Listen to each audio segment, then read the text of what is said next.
In 6 months, Queenslanders will head to the polls, with Premier Anastasia Palaszczuk vying for a third term against LNP leader Deb Frecklington. In the lead-up, we'll bring you an in-depth look at the big issues facing Queensland in our Matters of State series. Tonight, we're examining how the fallout from the coronavirus crisis will change the campaign and the issues it will be fought on. As state political reporter Alison Horne found out, when you have no job and no money in your bank account, the election becomes a referendum on the future. Campaigning BC before coronavirus. Shaking hands, kissing babies, pressing flesh, all impossible in these socially distanced times.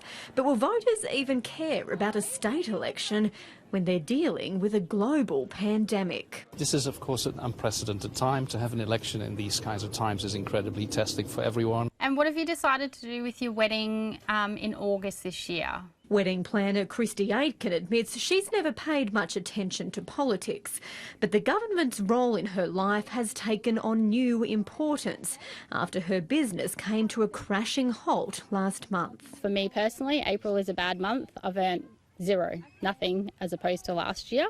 So at the moment, my account, I probably couldn't buy a box of Tic Tacs. Husband Scott is a carpenter. The pandemic has cut his income by 2/3. Hey. How you going? Did you have a good day? Yeah. So it's enough to feed us and pay our phone bills and those few little bills that we get. But otherwise, everything else has been put on hold. With 2 children now being schooled from home, the couple says it will take years to climb out of the financial black hole. First call was to the bank to put our mortgage on hold. All 3 car loans have also been put on hold. We've applied for JobKeeper, but we're still waiting. There's still no money. And we have asked for early release super because obviously we're not going to be able to survive. The Aitken family's struggle is a microcosm of the state's economic and financial woes, with estimates at least 130,000 Queenslanders are out of a job. Senior campaigners from the major parties agree that will dominate the campaign as voters turn to who they can trust to get things back on track. The election will be a referendum about the future, not a scorecard or a report card about the past. Paint what the future looks like and give Queenslanders reason to be optimistic. And that is what the government is going to have to do if they want to be re-elected. While families try to stay afloat, the state is racking up record debt to cushion the effects of the ongoing health crisis.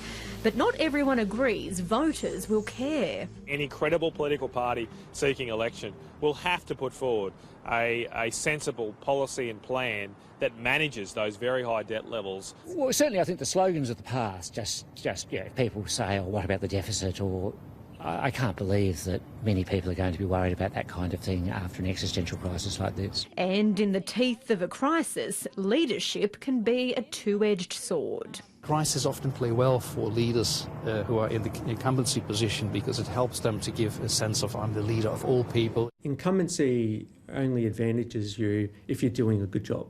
And I think that's the key for Premier Palaszczuk. So with everything going on, you might be wondering, why don't we just change the date of the election? The simple answer is it's a fixed date in the Constitution. So to change it, we'd need to have a referendum, and that's pretty unlikely. Under the rules, we could postpone it for about a month, but that requires extraordinary circumstances, and 6 months out, it's also unlikely to happen.